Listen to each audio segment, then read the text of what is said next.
Увага! Відеофрагменти, в котрих показані та озвучені інші люди, створені штучним інтелектом. Вітаю! У 1980-х роках у Радянському Союзі прийняли рішення про зведення 4 надпотужних радіолокаційних станцій у Красноярському краї біля міста Єнісейськ, в Латвійській ССР біля міста Скрунда, в Азербайджанській ССР біля міста Куткашен, Габала, в Українській ССР неподалік міста Мукачева.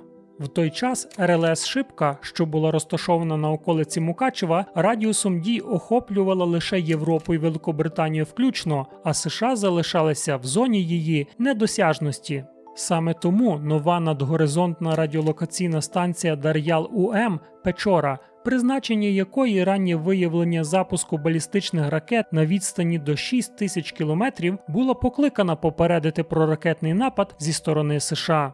В березні 1985 року на виконання листа Ради міністрів УРСР Комісія Закарпатської області з представником військових підібрала за 11 кілометрів на південний схід від центру Мукачева поблизу села Пістрялово майданчик для будівництва. Ніхто, крім військових, не знав, під який об'єкт іде ділянка.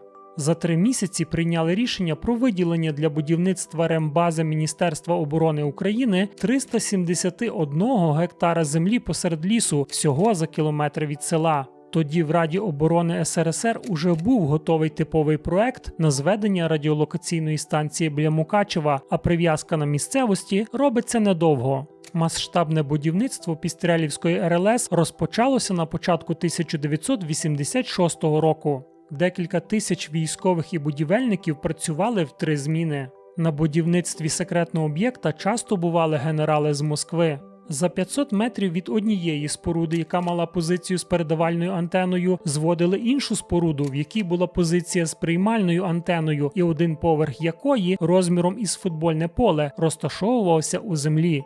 В 1989 році в приміщеннях Пістрялівської РЛС почали монтувати інженерне устаткування. Випромінювачем і антеною РЛС мала стати задня стіна будівлі. Довколишні озера, за іншими даними також зроблені глибокі свердловини, служили б джерелом води для охолодження систем станції.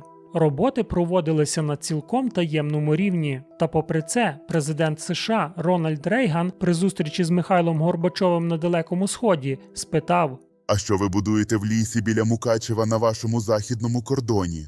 Космічна розвідка Сполучених Штатів зафіксувала Пістрялівські і Єнісейські об'єкти. Станом на початок 1990 року на Пістрялівській РЛС роботи проводилися переважно всередині споруд, а загальну готовність станції, за різними даними, оцінювали на 70-90%. Серед місцевого населення поширювалися чутки, що в Пістрялові будується атомний реактор, а військові запевняли, там буде макаронна фабрика. Інша версія – завод по ремонту літаків.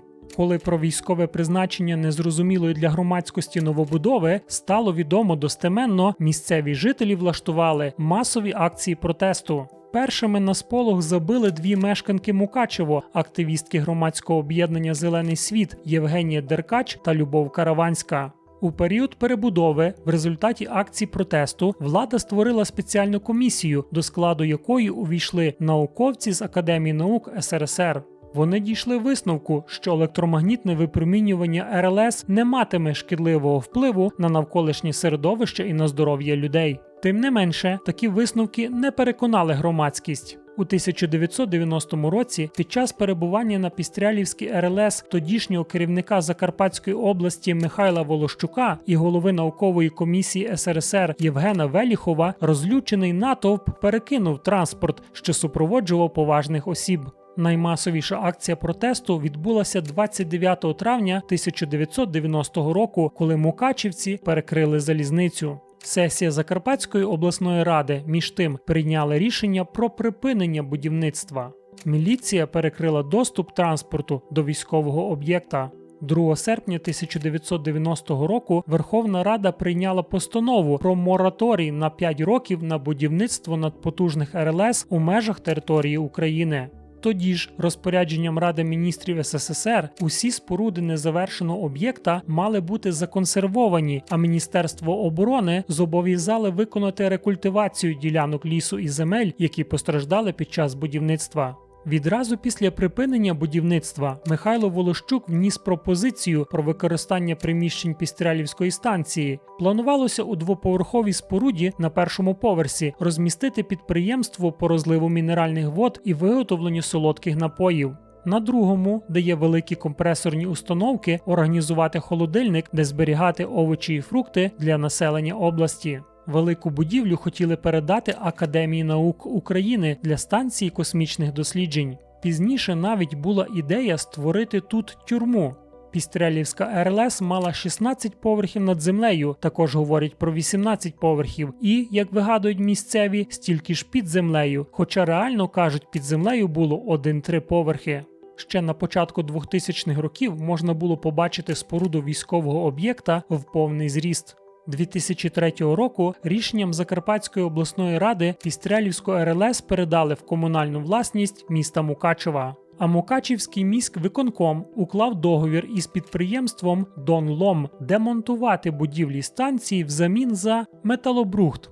«Донлом» – акціонерне товариство закритого типу, юридично було зареєстроване у Донецьку. У документі про його діяльність значиться, що підприємство здійснює обробку металевих відходів та брухту чорних металів. Згідно з угодою між Мукачівським міськвиконкомом та Мукачівською райдержадміністрацією, 30% коштів від демонтажу станції мало перераховуватися у бюджет району. Як розповів голова Пістрялівської сільради Іван Бисага, сільрада до руїн РЛС не має жодного відношення. Так само, як і сільський бюджет не отримав жодної копійки від демонтажу станції. До руйнування радіолокаційної станції активно долучилося місцеве населення, розбивали бетон у пошуках чорних і кольорових металів. У 2008 році колишній гігантський об'єкт вже мав 9 поверхів.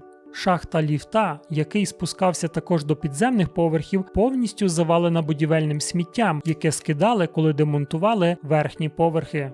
Станом на 2020 рік від могутніх споруд Пістрялівської РЛС нічого не залишилося. Через істерію про екологічне лихо і радіаційне зараження ця станція була демонтована. І наразі єдина шибка є космічним радаром України, чинним діючим. Сільський голова села Пістрялово Іван Бисага у відео, яке зняли Mukachevo.net, говорив: Маємо велику надію на те, що на території колишньої станції можна буде щось придумати, розмістити якісь промислові об'єкти, придатні для підняття нашого економічного стану, щоб люди мали роботу. Чи варто було знищувати такий об'єкт? Поставте вподобайку під відео і обов'язково поділіться ним у соцмережах.